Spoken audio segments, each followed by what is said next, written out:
Super. So today I'm super excited to have a quick conversation with my good friend, Tony Sousa. Newer to the industry, and but definitely not new to business, no? Correct. Good. And so today you're going to share with the group some of your best tips when starting out as a real estate agent. Absolutely. Yeah, awesome. Great. Well, thanks for joining me today. And yeah, what do you lay it on me? What do you got? Yeah, so I think what was most important to me about getting into this business is I wanted to be really successful. So I wanted to surround myself with other people that wanted me to do well in this industry. So I guess the first thing that I'll talk about was job shadowing. I don't think that's something that happens enough in this industry. A lot of people get their license and then they're just expected to know what's going on. So it was really important to me to jump in. I was actually an unlicensed assistant for a couple of months, and I had a lot of great opportunities to job shadow and see what it's actually like to be an agent. So that tied with don't reinvent the wheel.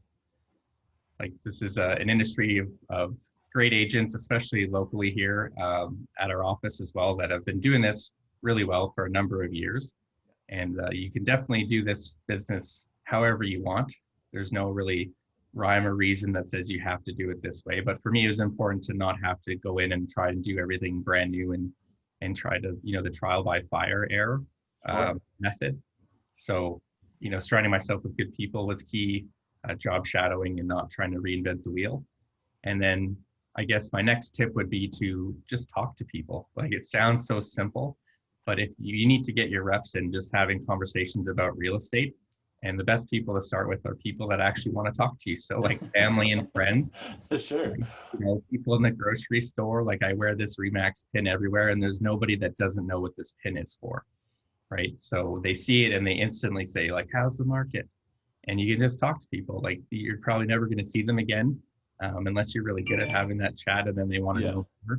So talking to people. And then another thing that I feel like I've done really well this past year is follow up.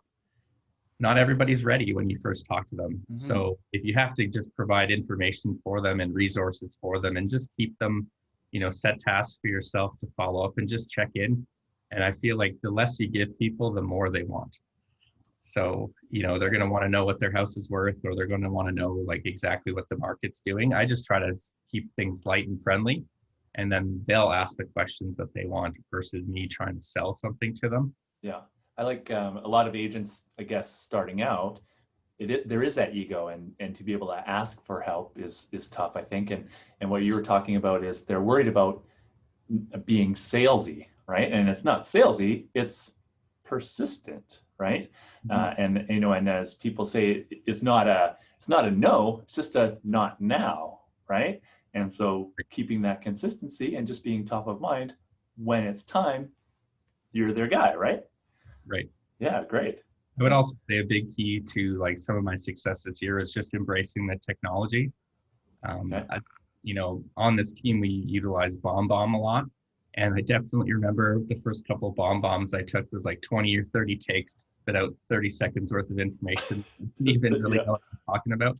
And now, I'll pump out 30 or 40 of those a day, and it's like 1 or 2 takes, away you go. So just embrace the technology, and people really do value it. I went to a market evaluation recently, and I was the 7th agent they talked to, and I was the only one that actually used technology. Everybody else brought paperwork, and I ended up getting the listing because they were just super impressed with, I could show them real examples of things versus, printing things out. I'm like, oh, I don't have anything else like that. So yeah, embrace the tech, talk to people, remember to follow up.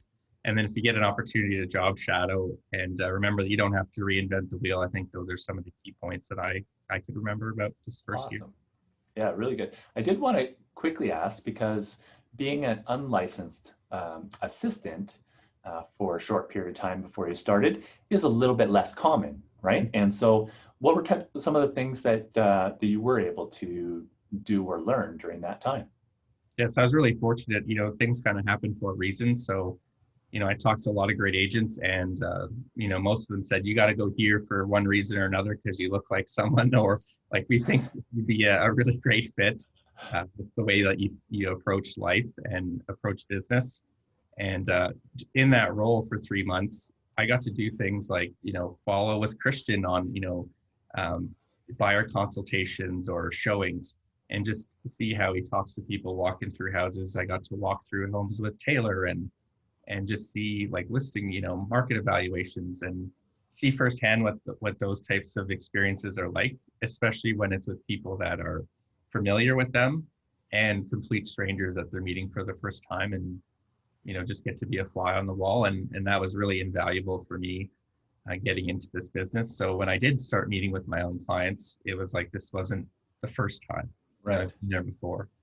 And that's definitely something I haven't seen. And I know quite a few agents getting into the business now, and 6 months in, they still aren't really sure what to do, right? They're still sure how to evaluate a house. So.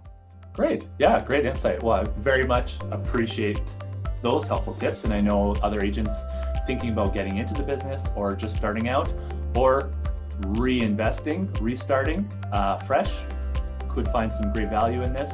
And of course, I think if they have any questions, or they just want to reach out and pick your brain a little bit, you're happy to chat with them, yeah? Of course, yeah. Awesome. Hey, thanks so much again, Tony. Appreciate you and all your time today. Thanks so much. Thanks, Dane. All right, cheers.